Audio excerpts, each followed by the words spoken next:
बच्चे allrounder classes की तरफ से आप सभी का स्वागत है। मैं एसएस प्री 2025 की तैयारी के लिए आपको ये वीडियो बनाया हूँ। सबसे पहले आपको ये जानना चाहिए कि प्री का एग्जाम्स मेन से भी बहुत ज़्यादा इम्पोर्टेंस है। क्यों इम्पोर्टेंट है? क्योंकि यदि हम प्री ही ठीक से नहीं पढ़ेंगे तो वो प्री क्लियर यदि नहीं होगा तो फिर मेंस में हमें बैठने का अवसर नहीं मिलेगा।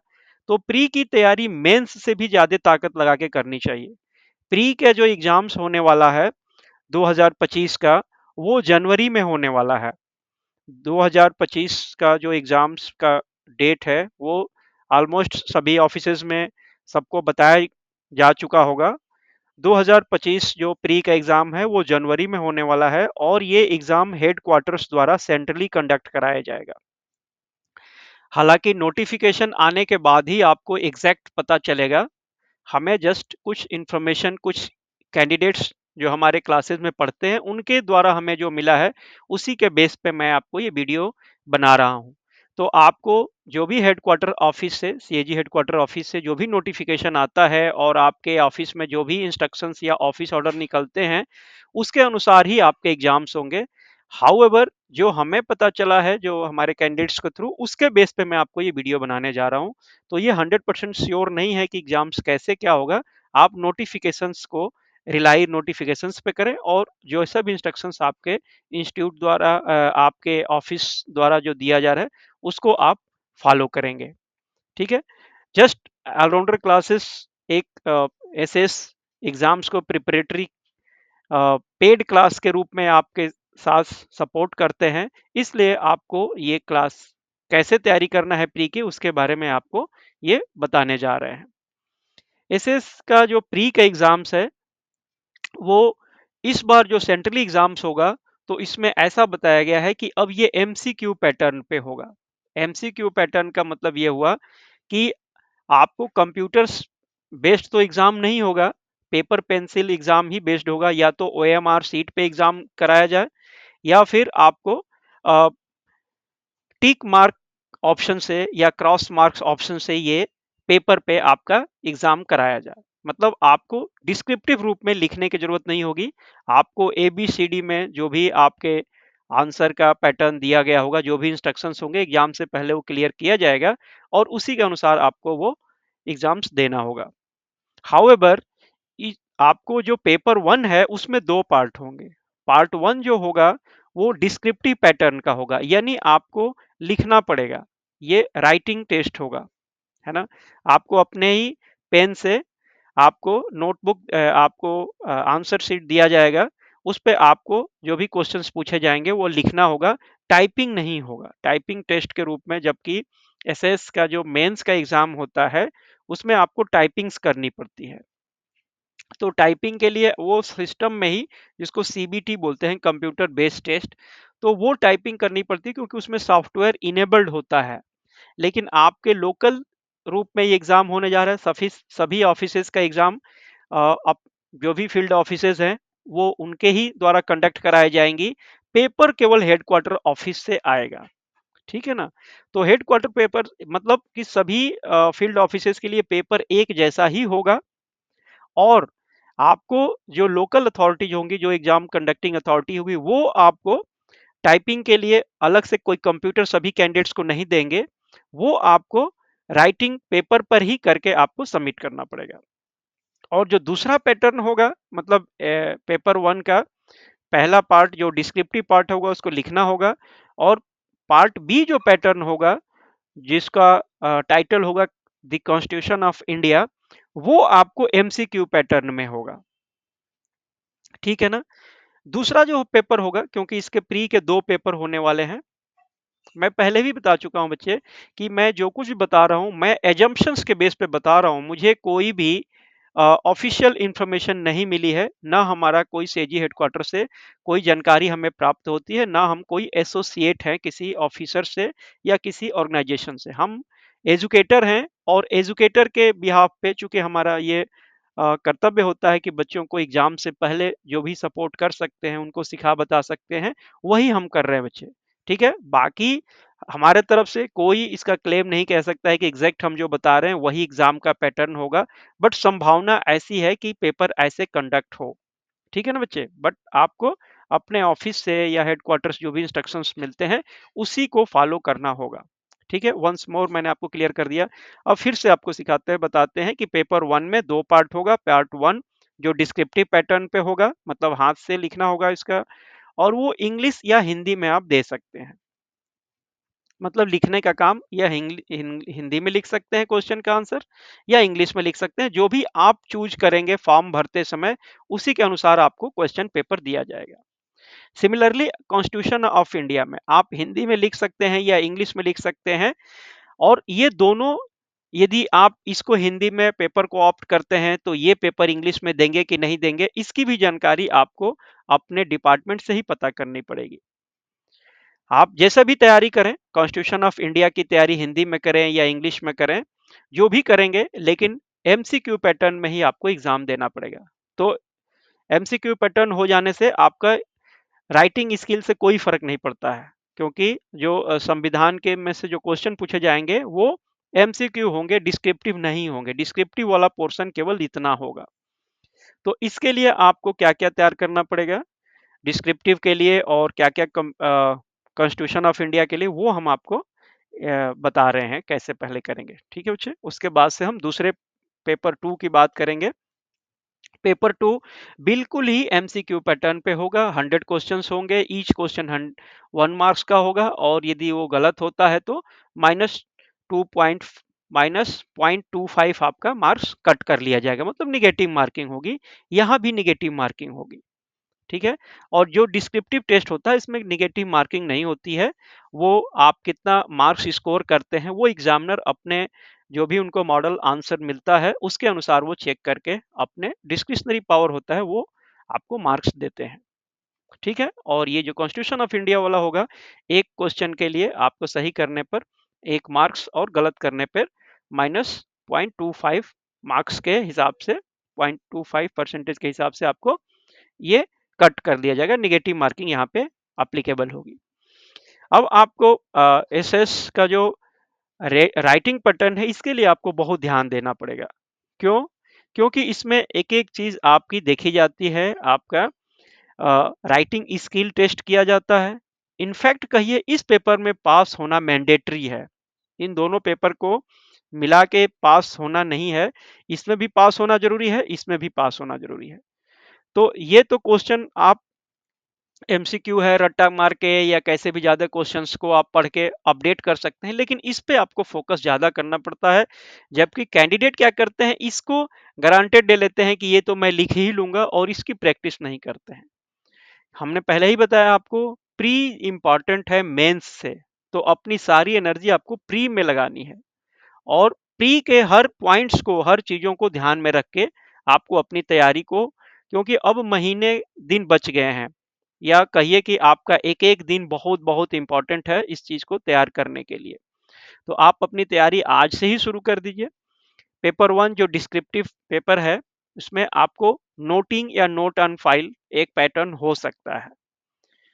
दूसरा हो सकता है डेमी ऑफिशियल लेटर या डीओ लेटर आपको लिखने का पूछा जा सकता है, या करेस्पॉन्डेंस लेटर पूछा जा सकता है। प्रेसी पूछी जा सकती है, एसे राइटिंग पूछी जा सकती है, ड्राफ्ट पैरा राइटिंग आपसे पूछा जा सकता है, और question answer based on unseen passage पूछे जा सकते हैं। इतने पैटर्न आपको डिस्क्रिप्टिव टेस्ट में पूछे जाने की संभावना है। तो इन सारी चीजों पे आपको अपना एक एक चीज को तैयार करना चाहिए। ठीक है, दूसरा जो पेपर टू है उसका नाम है service regulations, financial rules and principle of government accounting. इसमें आपको जो एक नया सिलेबस, न्यू सिलेबस पीसी4 है, उसमें का जो सिलेबस दिया गया है वही सिलेबस एग्जैक्टली आपको पेपर टू के लिए प्रिस्क्राइब्ड किया गया है। तो इसमें कौन कौन से टॉपिक कवर होने वाले हैं, सर्विस रूल्स और रेगुलेशन में ये आपके टॉपिक कवर होने वाले हैं। आप एक बार जो सिलेबस पहले से अथराइज किया गया है पीसी4 का, न्यू पीसी4 का, उसको आप देख सकते हैं। ये सारी चीजें आपका है, और वेटेज वाइज भी दिया गया है। हालांकि जो प्री का एग्जाम होगा उसमें वेटेज दिया जाएगा इस तरह के, मतलब इतने क्वेश्चन इस पार्ट से पूछे जाएंगे, इतने क्वेश्चन इस पार्ट से पूछे जाएंगे और इतने क्वेश्चन इस पार्ट से पूछे जाएंगे। इस तरह का कोई अभी नोटिफिकेशन में बातें क्लियर नहीं है। फिर भी आप अपने तरफ से सभी टॉपिक को ठीक ठीक से तैयार करिएगा, ठीक है।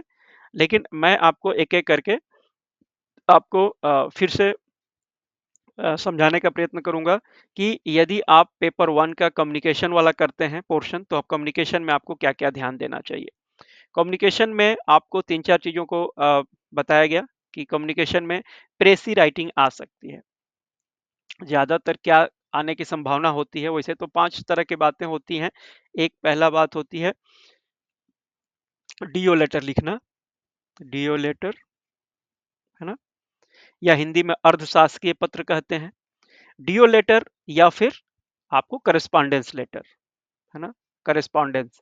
करस्पॉन्डेंस लेटर मतलब जो आपके ऑफिशियल लेटर्स होते हैं, जिसमें आपका भेजने वाले का नाम और रिसीवर का नाम नहीं लिखा गया होता है, लेकिन ऑलमोस्ट मैटर ऑफिशियल ही होते हैं सारे मैटर्स। तो इनमें से कोई एक पूछा जा सकता है, डीओ लेटर या करस्पॉन्डेंस लेटर। दूसरा आपका होता है प्रेसी राइटिंग। प्रेसी राइटिंग का मतलब होता है सारांशीकरण। मतलब कि आपको टॉपिक दिया गया होगा, मान लो कि 500 वर्ड्स का कोई टॉपिक दिया गया होगा, उसमें से आपको बोला जाएगा कि प्रेसी राइटिंग लिखो। तो आपको लगभग 1/3 इसका करके प्रेसी यानी सारांशीकरण या समराइजेशन करना पड़ता है। और तीसरा जो आपका होता है वो ड्राफ्ट पैरा होता है। ड्राफ्ट पैरा, है ना, ड्राफ्ट पैरा, जिसको डीपी बोलते हैं। तो ये भी आपको कोई टॉपिक दिया गया होगा, कोई ऑडिट से रिलेटेड, या कहीं किसी इंस्टीट्यूट का डेटा होगा, या कुछ ऐसी चीजें होंगी जिसमें कोई ऑब्जर्वेशन लगाया गया होगा ऑडिट डिपार्टमेंट द्वारा, और उस पे ऑब्जर्वेशन को सही ढंग से कंप्लायंस नहीं किया गया होगा जो ऑडिट डिपार्टमेंट है, तब ये ड्राफ्ट पैरा रेज हुआ होगा और ये हायर अथॉरिटी तक, ये साई लेवल तक ये बात गई होगी। और फिर कैसे वो प्रेजेंट करना चाहिए डीपी, इसके बारे में आपको राइटिंग स्किल्स द्वारा आपको प्रेजेंट करना होता है। तो ये तीन तरह की चीजें ऑलमोस्ट संभावना होती है आने की। चूंकि ये पहली बार एग्जाम हो रहा है, तो हम एग्जैक्टली कह नहीं सकते कि पेपर का पैटर्न क्या होगा, और अभी तक चूंकि नोटिफिकेशन नहीं आया है, इसलिए एग्जैक्टली किसी को भी कुछ भी पता नहीं है। लेकिन जहां तक संभावना बन रही है, इन सब तीन चीजों को तो बिल्कुल ही तैयार कर लेना चाहिए। चौथा चीज होता है अनसीन पैसेज। अनसीन पैसेज मतलब कोई भी टॉपिक होगा उस पे आपको क्वेश्चन आंसर बने होंगे, क्वेश्चन नंबर 1, क्वेश्चन नंबर 2 ऐसे बने होंगे, उसका आंसर आपको लिखना होगा इसमें से ही पढ़ के। तो इस तरह के भी आपको राइटिंग स्किल इसके द्वारा भी चेक किया जा सकता है। ये आपके फर्स्ट जो पेपर है पार्ट वन, पेपर वन का पार्ट वन में ये सारी चीजें आपको तैयार करनी चाहिए। तो प्रेसी राइटिंग कैसे करना चाहिए इसमें लिख के दिखाया गया है। अब इसको मैं सारा नहीं पढ़ सकता हूँ, आप अपने से पढ़ लेना एक बार, स्क्रीन पे आपको दिख रही होगी। मैं इसको स्लो मोशन में स्क्रॉल कर रहा हूँ ताकि आपको वीडियो देखने से अपने हिसाब से इसको स्क्रॉल करके आप यूज कर सकते हैं। ठीक है बच्चे। अब इसके अलावा प्रेसी राइटिंग के अलावा आपको नोटिंग और ड्राफ्टिंग का यानी डीओ लेटर लिखना या नोटिंग भी पूछा जा सकता है। हालांकि अभी तक नोटिंग कभी पूछा नहीं गया है, लेकिन यदि हमें तैयारी करनी है, मैं पहले ही बताया कि प्री की ऐसी तैयारी करनी है कि कोई प्री में फेल करने की संभावना बने ही नहीं, इसलिए आपको हर चीज जो भी संभावित चीजें हैं वो हमें तैयार कर लेना चाहिए। तो ये नोटिंग का आपको पैटर्न दिखाया गया है, कोई क्वेश्चन हो उस पे नोटिंग हमें कैसे लिखनी चाहिए, ठीक है। और आपको स्केल पेंसिल लेके अपना अ, जाना चाहिए एग्जाम में, क्योंकि वहां पे आपको चूंकि हार्ड पेपर पे आपको ये लिख के दिखाना है, तो प्रेजेंटेशन का बहुत ज़्यादा महत्व होता है। जितना अच्छा प्रेजेंटेशन होगा उतना ही आपको ज़्यादा मार्क्स मिलने के लिए संभावनाएं होंगी। तो इसलिए आपको अपॉर्चुनिटी है कि आप इसका प्रेजेंटेशन बहुत अच्छा करें और प्रैक्टिस करके जाएं। ये डीओ लेटर का है, हिंदी में भी लिखा गया है, क्योंकि हिंदी और इंग्लिश में कोई ज़्यादा फर्क नहीं पड़ना है। आपको प्रेजेंटेशन से फर्क पड़ना है और आपकी भाषा शब्दावली से फर्क पड़ना है। तो आप इंग्लिश में चाहें तो ये इंग्लिश में भी वही सेम चीज़ का इंग्लिश लिखा गया है, और वही सेम चीज़ का हिंदी भी लिखा गया। इसके अलावा कोई लेटर पूछा जा सकता है, ऑफिशियल लेटर या डीओ लेटर्स, ये सारा कुछ यहाँ पे दिखाया गया है। कोई गवर्नमेंट के पास कोई एप्लीकेशन लिखने का हो सकता है, दे दिया जाए, क्योंकि हमें प्री ऑक्युपाइड माइंड से नहीं जाना चाहिए कि यही मैं तैयार करके जा रहा हूँ, केवल डीओ लेटर, और डीओ लेटर आएगा या ऑफिशियल लेटर आएगा तो ही मैं लिख पाऊंगा। नहीं, कोई हो सकता है पर्सनल एप्लीकेशन लिखने को दे दिया जाए, या कोई कंप्लेन लिखने को दे दिया जाए, या कोई आपको अलग से किसी भी प्रकार का मीमो लिखने को दे दिया जाए। तो आपकी राइटिंग स्किल और फॉर्मेट बिल्कुल क्लियर होना चाहिए कि आप उसको किसी भी सिचुएशन में, कोई भी तरह का नया क्वेश्चन हो, उसको हैंडल कर सकें। और प्री ऑक्युपाइड माइंड से कभी भी नहीं जाना चाहिए बच्चों। ये कैंडिडेट्स गलत कर देते हैं कभी कभी, वो ड्राफ्ट पैरा में डीओ लेटर लिख के आ जाते हैं, या फिर प्रेसी राइटिंग में ड्राफ्ट पैरा लिख के आ जाते हैं। वो बहुत जल्दी हड़बड़ी में होने की वजह से इनसे ये गलतियां हो जाती हैं। इसलिए कूल माइंड होकर जाओ, कभी भी पहले से ही प्री ऑक्युपाइड माइंड में नहीं जाओ कि नहीं हमें तो यही चीज आता है, नॉर्मली यही चीज आता है, इस बार भी यही आएगा। नहीं, ऐसा कभी सोच के मत जाओ। सभी चीज पैटर्न को तैयार कर लो। डीओ लेटर ऐसे लिखता है, हाँ? डीओ लेटर में कभी भी सब्जेक्ट हम नहीं लिखते हैं। हालांकि आप लोग कभी कभी डीओ लेटर ऑफिस में काम करते होंगे, तो आप लोगों को कभी कभी कहीं से डीओ लेटर आया होगा, उसमें सब्जेक्ट भी लिखा होगा, तो आप सोचेंगे कि नहीं कहीं से लिख के आया है वो सही ही होगा। ऐसा नहीं होता है। सब जगह से जो भी चीजें आती हैं, कई बार किसी को ठीक से फॉर्मेट का पता नहीं होता है, तो वो गलती भी लिख के आ जाती है। तो इसका मतलब नहीं कि किसी ने लिख के भेज दिया या किसी ने बड़े अफसर ने साइन कर दिया तो वो चीज सही ही है। ऐसा नहीं है ना बच्चे?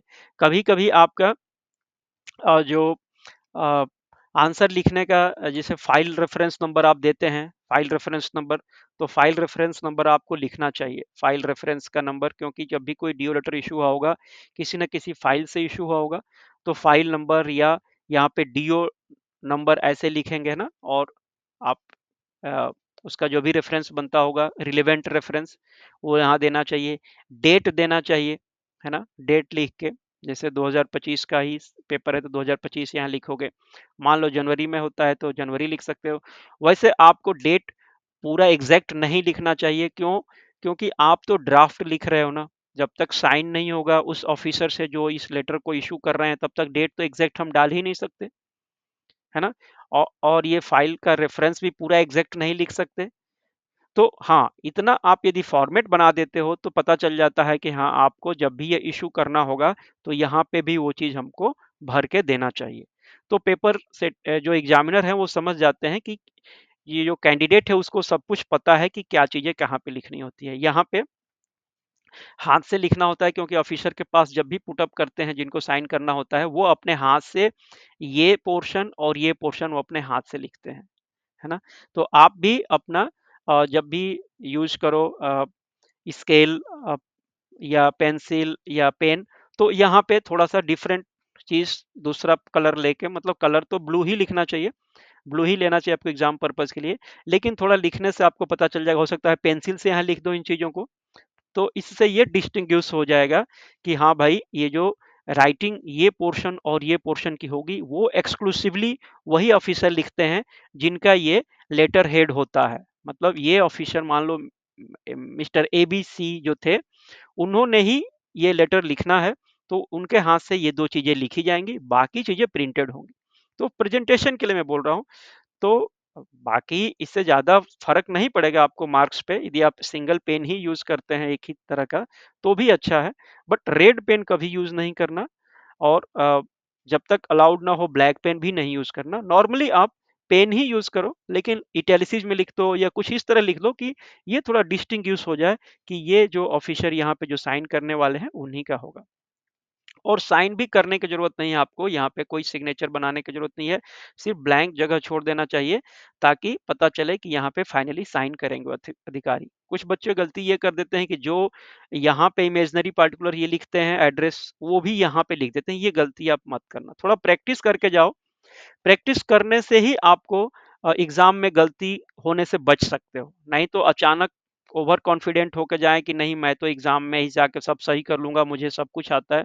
कई बच्चे ओवर कॉन्फिडेंस के चक्कर में अपना पेपर अच्छा नहीं करके आ पाते हैं। इसलिए आपको ऑलराउंडर्स की तरफ से सिंसियर एडवाइस है कि बच्चे एग्जाम को बहुत सीरियस लेना है, लेकिन प्री ऑक्युपाइड माइंड होके नहीं जाना है। बहुत कूल होके बहुत ही शांत होकर अपने पेपर को देना है। ठीक है, तो ये कुछ ऑलराउंडर्स ने तैयार किए हुए हैं डीओ लेटर, इमेजनरी है और ये ऐसे है ना। ठीक है, तो ये आपको फर्स्ट पेपर के लिए बहुत, मतलब फर्स्ट पेपर का पार्ट वन के लिए बहुत जरूरी चीज है डीओ लेटर लिखना, चाहे आप हिंदी में लिखो चाहे अंग्रेजी में लिखो। और फिर इसी तरह और भी कोई करस्पॉन्डेंस हो, सर्कुलर हो, कुछ भी हो, पहले फॉर्मेट की प्रैक्टिस कर लेना चाहिए, है ना। क्योंकि ये रिटन एग्जाम होगा तो नेशनल एम्ब्लम चाहो तो थोड़ा बहुत हाथ से बना दोगे, या कोई अपने ऑफिस का नाम, जिस ऑफिस से आप, जैसे तो ये एग्जाम्पल के रूप में दिया गया है, जिस ऑफिस का क्वेश्चन होगा या जहाँ पे लेटर लिखना होगा, उसको ध्यान में रखना कि कौन से ऑफिस का इमेजिनेशन करके क्वेश्चन बनाया गया है। क्योंकि हेडक्वार्टर जब भी लिखेंगे तो वो सबको यदि एक पेपर होगा तो एक ही ऑफिस का नाम लिखे होंगे, और नॉर्मली आप लोग प्रैक्टिस केवल अपने ऑफिस के नाम पे करते हो तो वो गड़बड़ी हो सकती है। इसलिए कभी भी प्री ऑक्युपाइड माइंड होके ना जाओ, सेंट्रली एग्जाम हो रहा है तो इसलिए ओपन माइंड होके जाओ, हर सिचुएशन, नए सिचुएशन को हैंडल करने के लिए तैयार होके जाओ। ये सारा कुछ इसमें लिख के बताया गया है। और इसी तरह कोई भी चीज़ आ जाए तो आप हैंडल कर सको, प्रेस कम्युनिके आ जाए, कोई एप्लीकेशन लिखने को आ जाए, कोई ऑफिस ऑर्डर बनाने को आ जाए, कोई रिक्विजिशन बनाने को आ जाए, कुछ भी आ जाए तो आप सभी सिचुएशन में आप हैंडल कर सको।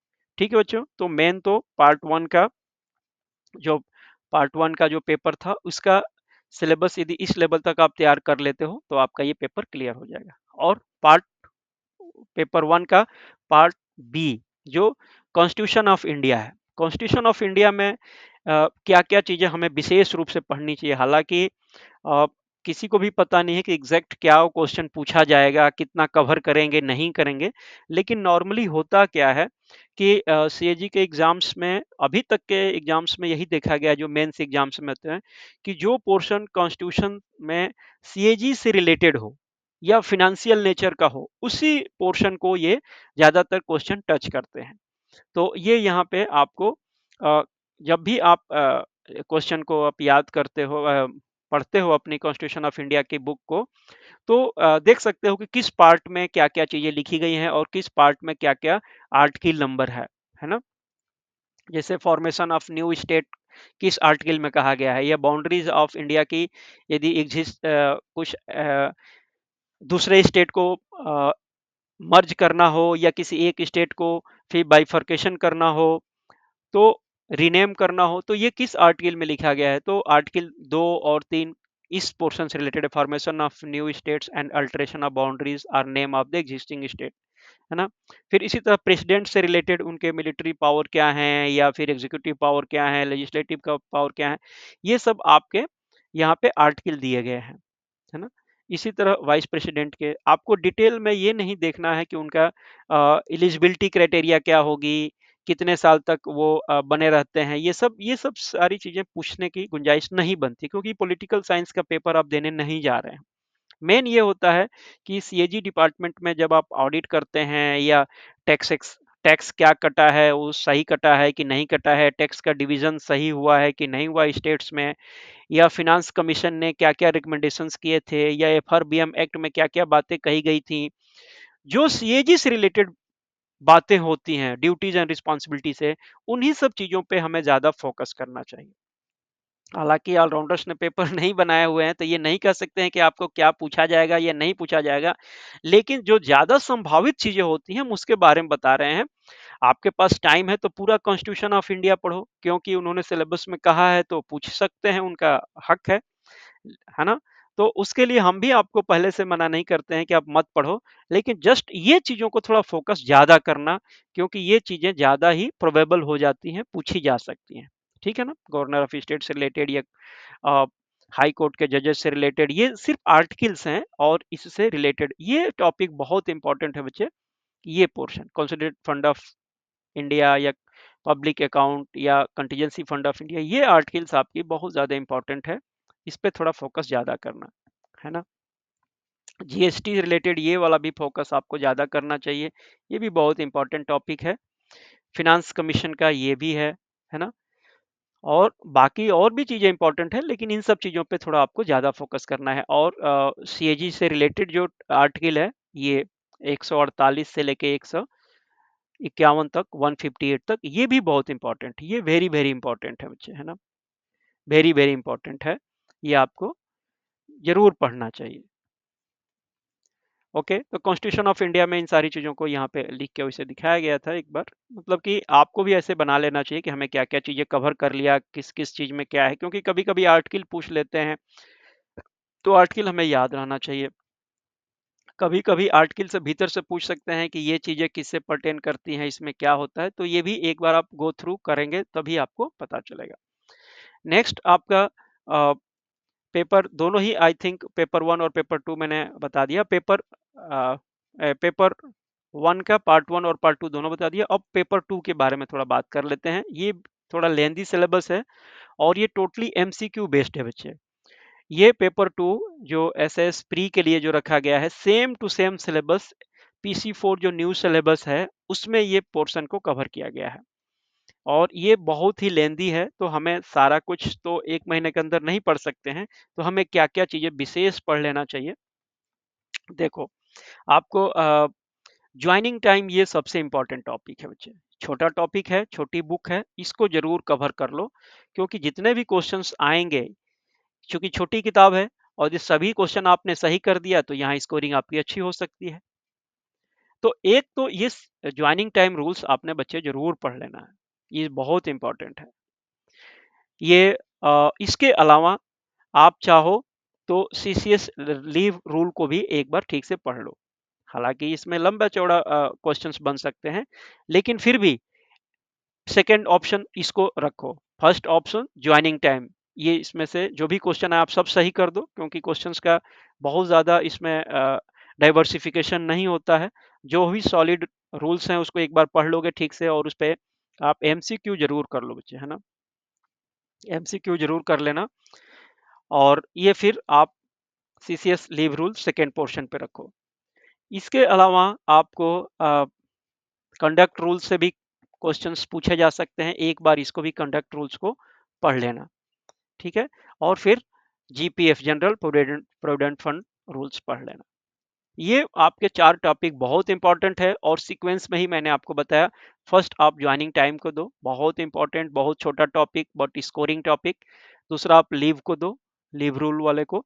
और तीसरा आप प्रोविडेंट फंड को दो, नहीं, इसको कंडक्ट रूल को दो। और चौथा प्रोविडेंट फंड को दो। हालांकि सभी सिलेबस में जो चीजें दी गई हैं, कुछ भी पूछा जा सकता है। मेरा जो मैं किसी को फर्स्ट कह रहा हूँ, हो सकता है जो पेपर बनाने वाला है उनको ये फर्स्ट ये नजर नहीं आए, कोई और फर्स्ट नजर आ जाए। तो हम तो जस्ट प्रोबेबल बता रहे हैं बच्चे, अपने अनुभव से और अपने विजन से। बाकी पेपर बनाने वाले कुछ भी बना सकते हैं, तो आप ये भी नहीं कर सकते कि ऑलराउंडर्स ने ही मुझे सजेस्ट किया था। मैं फ्री का सजेस्ट कर रहा हूँ, इसलिए आप इसको अपने हिसाब से कर लो। बट ये करने से ज़्यादा स्कोरिंग करने की संभावना है। कम दिन आपके पास बचे हुए हैं, क्योंकि इसी महीने आपका पेपर होना है, और इस महीने में पूरी आपकी तैयारी भी कर लेनी है, एमसीक्यू की प्रैक्टिस भी कर लेनी है। इसलिए इम्फेसाइज किस पे करना है, उसके लिए मैं आपको बता रहा हूँ। दूसरा, आपको ये है, तीनों चीज़ें हैं, जीएफआर है और रिसीट एंड पेमेंट रूल्स हैं। तो एक बार इसको पढ़ लो, क्योंकि ये मोटी-मोटी थोड़ी-सी किताबें हैं, इसमें आपको ज़्यादा समय लगाओगे तो फिर और पेपर के लिए टाइम नहीं मिलेगा। तो एक बार इसको पढ़ के फिर एमसीक्यू इस पे आप लगा लो बच्चे, ठीक है? तो ये भी अच्छा स्ट्रॉन्ग हो जाएगा, जीएफआर भी हो जाएगा, और ये भी छोटी किताब है, इसको पढ़ के आप इसका एमसीक्यू एक बार लगा लो, तो ये कवर अप हो जाएगा। अब मेन पोर्शन जो आता है, जो सबसे ज़्यादा इम्पोर्टेंट होता है, वो आपका सिविल अकाउंट्स वाला पोर्शन होता है, जिसमें ये गार है। हालांकि बुक ये भी छोटी है, इस पे ज़्यादा फोकस करो। इसमें बहुत कम रूल है, जीएफआर और रिसीट एंड पेमेंट के तुलना में देखें तो इस पे फोकस बहुत करो। ये बहुत इंपॉर्टेंट बुक है, और इसमें से आपको क्वेश्चन ज़्यादा पूछना जागने की संभावना है। तो मोस्ट इंपॉर्टेंट जो आपका है, ये बुक है। इसके अलावा account code for accountant general आप पढ़ सकते हो तो पढ़ लो, क्योंकि यदि आपके समझ में आ सकती है तो देख लो, क्योंकि ये थोड़ी प्रैक्टिकल बुक है। ये प्रैक्टिकली काम करने वालों को ज़्यादा जल्दी समझ में आता है। और चूंकि ये सिविल अकाउंट्स और सिविल ऑडिट दोनों बच्चों के लिए एक ही पेपर है, तो वो ये पूरी की पूरी ए एंड ई डिपार्टमेंट में जो एजी है, वो काम उनके लिए बुक होती है ये। तो इसलिए ये प्रैक्टिकल बुक हो जाती है। यदि जो काम किए होंगे उसको जल्दी समझ में आएगी, नहीं तो कॉम्प्लिकेटेड हो सकती है, ठीक है ना। फिर भी आपको ये देखना चाहिए। और list of major head and minor head जो बुक है, उसके स्टार्टिंग के कुछ 10-15 पेज तक आपने जरूर पढ़ लेना है बच्चे। पूरी किताब तो पढ़ नहीं सकते हैं, बहुत मोटी किताब होती है, ये आप पढ़ लो। और सीएजी का मैनुअल ऑर्डर, ये बुक जो है वो ये भी थिक बुक है और टाइम टेकिंग है। तो आप इसको जो चैप्टर्स आपको समझ में आते हैं वो पढ़ लो, और जो नहीं आते हैं उसको छोड़ दो। मेन आपका यहाँ पर आता है ये बुक। ये छोटी बुक है, इसको जरूर पढ़ना चाहिए, चाहे सिविल अकाउंट्स के बच्चे हों, क्योंकि ये वाली बुक नॉर्मली जो ए एंड ई के लिए होती है, ये भी ए एंड ई के लिए ही है। लेकिन इसमें क्या होता है, इसमें ऑडिट से रिलेटेड बातें हो जाती हैं, क्योंकि जो भी ए एंड ई के तरफ से ये फाइनेंशियल फिनांस अकाउंट्स और एप्रोप्रिएशन अकाउंट्स बनाए जाते हैं, उसकी ऑडिट होती है ए एंड ऑडिट ऑफिस में। एजी ऑडिट इसको ऑडिट करते हैं, इसलिए इस बुक पे दोनों का कंट्रोल होना चाहिए। और इस ये बुक इसकी तुलना में थोड़ी पतली है। ये बुक 21 चैप्टर्स इसमें है, थोड़ी है, इसमें केवल 2 ही चैप्टर्स हैं बच्चे, है ना, ठीक है। और ये फिनांस अकाउंट्स और प्रिपरेशन अकाउंट्स बहुत बहुत इंपॉर्टेंट होता है। इसमें 22 स्टेटमेंट्स अभी हैं, फिर अपेंडिसेस हैं, ये उसको आपको तैयार करना चाहिए। तो इसमें से क्वेश्चंस ज़्यादा आने की संभावना है, इसलिए आप इस बुक को ज़रूर ज़रूर पढ़ना है, ठीक है। सिविल अकाउंट्स मैनुअल में आप पूरी किताब नहीं पढ़ सकते हैं, ये बहुत मोटी किताब है और प्रैक्टिकल किताब है। तो इसमें जो चैप्टर नंबर 7 है, 8 है, ये क्या है, पेंशन से रिलेटेड चीजें हैं, इनको आप यहाँ से पढ़ लो, बहुत इंपॉर्टेंट है। और शुरू शुरू के कुछ जो चैप्टर्स ये बोल रहे हैं कि जैसे पैराग्राफ चैप्टर नंबर 1 का पढ़ लो, फिर चैप्टर नंबर 4 का पढ़ लो, जैसे इन्होंने कहा भी है कि हम इन इन चैप्टर से पूछ सकते हैं, तो ये तो हमें देख ही लेना चाहिए।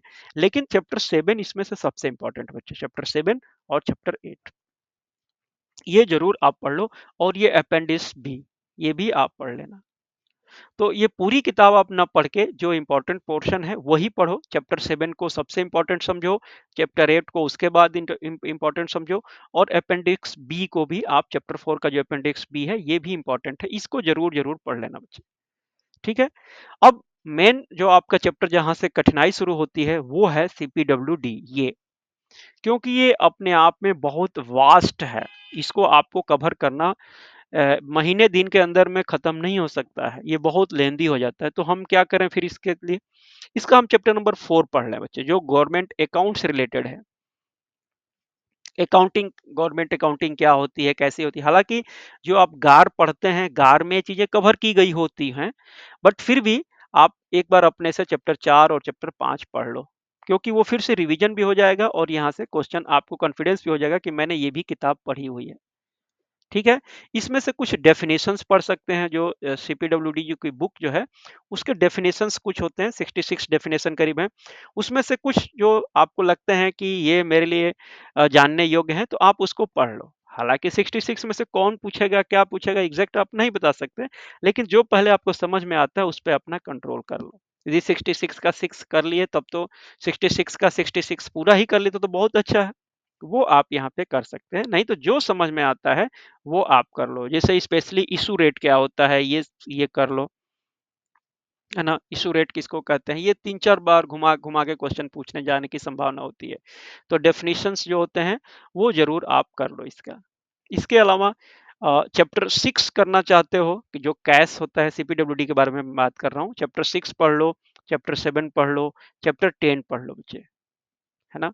ये 3 चैप्टर्स एक बार आप ठीक से पढ़ लो। इसमें एक चैप्टर नंबर 8 जो है वो ट्रांसफर एंट्री है, इसमें से भी ये छोटा चैप्टर है, इसमें से आप 1-2 क्वेश्चन हमेशा एक्सपेक्ट करते हैं कि पूछा जा सकता है, ठीक है।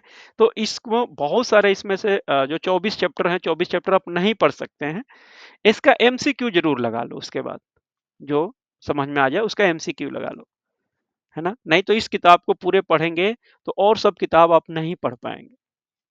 तो जितना संभव हो सके वो पहले इस चैप्टर को, 3-4 चैप्टर को आराम से डिटेल में पढ़ लो, उसके बाद एमसीक्यू जो आपको कहीं से भी मिलते हैं उस एमसीक्यू को लगा लो, तो आपको कॉन्फिडेंस बिल्डअप हो जाएगा। इसके अलावा फॉर्म्स, जो फॉर्म्स होते हैं 99 फॉर्म्स हैं करीब, सीपीडब्ल्यूए के फॉर्म, सीपीडब्ल्यूए के फॉर्म, सीपीडब्ल्यूए 1, सीपीडब्ल्यूए 2, ऐसे करके जो फॉर्म 99 तक फॉर्म है उसको आप एक बार, या 97 तक है, जो भी फॉर्म आपको है वो आप याद कर लो इसको। तो फॉर्म से भी कई बार क्वेश्चन, डायरेक्ट क्वेश्चन पूछ सकते हैं कि ये जो कैश बुक का फॉर्म होता है वो कौन सा फॉर्म नंबर होता है, तो वो आप याद रहेगा तो आप बता दोगे। तो इसलिए फॉर्म्स भी एक बार पढ़ लेना इसका। इतना ही इसमें कवर करो, बहुत ज़्यादा टू मच डिटेल में नहीं जाओ। इसके अलावा बच्चे अभी ये भी इम्पोर्टेंट होने लगा है, एमएसओ का चैप्टर नंबर 8 और चैप्टर नंबर 9, ये फॉरेस्ट से रिलेटेड है। सीपीडब्ल्यूडी में जो फॉरेस्ट से और सीपीडब्ल्यूडी से रिलेटेड चीजें हैं, वो चैप्टर नंबर एमएसओ 1 का, वॉल्यूम 1 का चैप्टर नंबर 8 और 9, ये भी इंपॉर्टेंट है। दो ही चैप्टर की बात करते हैं, हालांकि यहाँ पे ये चैप्टर आ चुका था कि हम ये आपका एमएसओ वॉल्यूम 1 का हम पूछेंगे, तो 21 चैप्टर है, इतना तो आप कवर नहीं करोगे, तो कम से कम चैप्टर नंबर 8 और चैप्टर नंबर 9 इसी का है, आप इसको एक बार कर लेना। और बुक्स ऑफ फॉर्म्स मैं आपको पहले ही बता दिया कि बुक्स ऑफ फॉर्म्स जो इसी का चैप्टर का नाम है, जो आपका ये बुक 7 नंबर पे जो है सीपीडब्ल्यूए कोड, इसमें से ही ये पढ़ते पढ़ते ही बुक ऑफ फॉर्म्स आ जाते हैं। यही मैं सीपीडब्ल्यूए 1 से सीपीडब्ल्यूए 97 तक जो मैं बोल रहा था कि फॉर्म नंबर याद कर लेना, वो यही कह रहा था।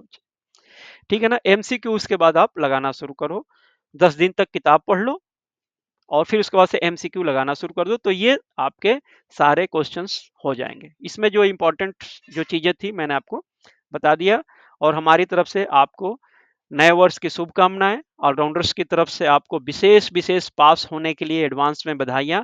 आप अच्छे कैंडिडेट हो, मेहनत करोगे और मेहनत हमेशा रंग लाती है। ठीक है। बाकी ऑलराउंडर क्लासेस एक पेड क्लास है, हमारी क्लास शुरू हो रही है 1 जनवरी 2025 से। जिस कैंडिडेट्स को ज्वाइन करना है वो ज्वाइन कर सकते हैं, और जरूरी नहीं है कि आप ऑलराउंडर क्लास ज्वाइन करके ही अपना प्री का पेपर क्लियर करोगे, आप मेहनत करके स्वयं से भी आप बच्चे पढ़ सकते हैं और पास हो जाएंगे। तो हमारी शुभकामना उन सभी बच्चों के लिए जो अपने आप से भी तैयारी करना चाहते हैं, वो अपने आप से कर लें, या ऑलराउंडर्स के सपोर्ट से तैयारी करना चाहते हैं तो ऑलराउंडर्स के सपोर्ट से कर लें।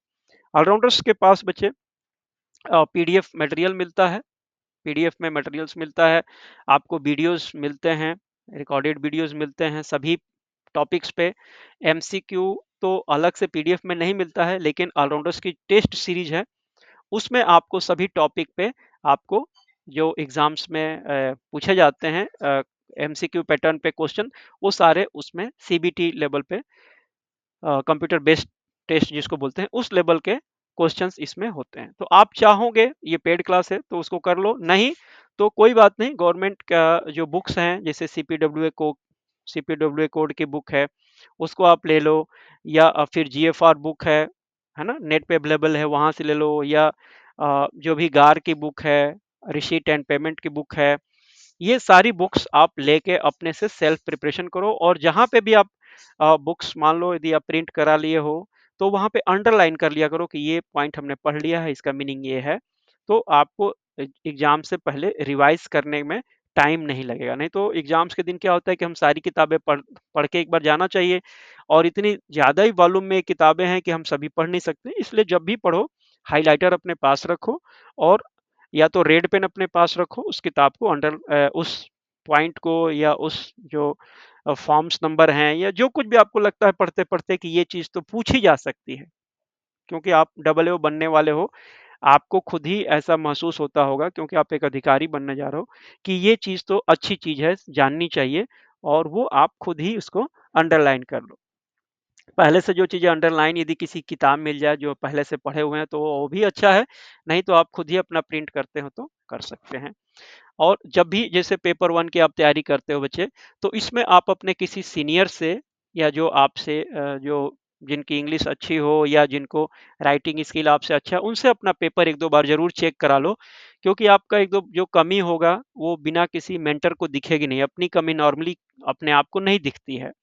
हम सब सोचते हैं कि हम अच्छा लिखते हैं या हम अच्छा लिख सकते हैं, लेकिन जब हम प्रेजेंट करते हैं किसी को, तो ही हमारी गलती दिखने को आती है। तो किसी अपने सीनियर से, या आपके घर में ही कोई आपसे सीनियर हो, तो उनसे दिखा के आप चेक करा लो कि मैं अच्छा लिख रहा हूँ कि नहीं लिख रहा हूँ, क्या क्या गलतियां हो रही है, ग्रामेटिकल मिस्टेक हो रही है, क्या हो रही हैं, एक बार जरूर चेक करा लो बच्चे। फाइनली बिना किसी तैयारी के एग्जाम में मत बैठना, नहीं तो वो रिस्की हो जाता है। और प्रैक्टिस करना हो ऐसे राइटिंग वगैरह का, तो सबसे पहले छोटे-छोटे पॉइंट से प्रैक्टिस करना चाहिए। कभी भी अचानक बहुत लेंथी सेंटेंस लिखने के चक्कर में या बहुत ही हाई-फाई इंग्लिश लिखने के चक्कर में आप बहुत ज़्यादा डिमोरल हो जाते हो। इसलिए स्टार्टिंग छोटे से करो, छोटे-छोटे रूप में, और किसी से ज़रूर चेक करा लिया करो। ओके बच्चे, all the best. Thank you.